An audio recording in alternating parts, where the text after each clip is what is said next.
അയോധ്യയിലെ രാമക്ഷേത്രത്തിന്റെ പ്രതിഷ്ഠാ ദിനമായ ജനുവരി 22-ന് എല്ലാവരും രാമനാമ ജപം ജപിക്കണമെന്ന ഗായിക KS ചിത്രയുടെ ആഹ്വാനത്തിൽ വിവാദം കനക്കുകയാണ്. ഏറ്റവും ഒടുവിൽ ചിത്രയ്ക്കെതിരെ രൂക്ഷ വിമർശനവുമായി ഗായകൻ സൂരജ് സന്തോഷാണ് രംഗത്തെത്തിയത്.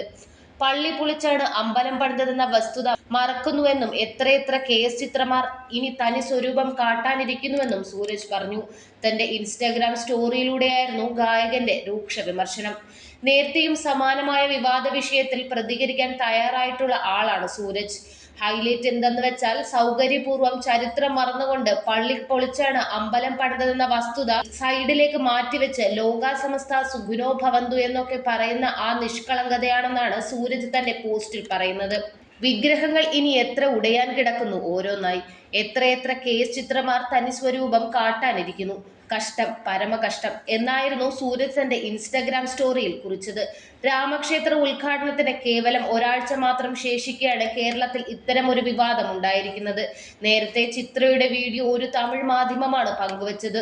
അയോധ്യയിൽ പ്രതിഷ്ഠാ ദിനം ജനുവരി 22-ന് നടക്കുമ്പോൾ ഉച്ചയ്ക്ക് 12:20-ന് ശ്രീരാമ മന്ത്രം എല്ലാവരും ജപിച്ചുകൊണ്ടിരിക്കണം. അതുപോലെ വൈകുന്നേരം 5 തിരിയിട്ട വിളക്ക് വീടിന്റെ നാനാഭാഗത്തും തെളിയിക്കണം. ഭഗവാന്റെ അനുഗ്രഹം എല്ലാവർക്കും പരിപൂർണമായി ഉണ്ടാകട്ടെ എന്ന് പ്രാർത്ഥിക്കുന്നു എന്നായിരുന്നു ചിത്ര പറഞ്ഞത്. അതേസമയം കഴിഞ്ഞ ദിവസം അയോധ്യയിൽ നിന്നുള്ള അക്ഷതം KS ചിത്ര സ്വീകരിച്ചിരുന്നു. രാഷ്ട്രീയ സ്വയം സേവക് സംഘം എറണാകുളം വിഭാഗം സഹകാര്യവാഹ് രാകേഷാണ് വീട്ടിലെത്തി ചിത്രയ്ക്ക് അക്ഷതം നൽകിയത്.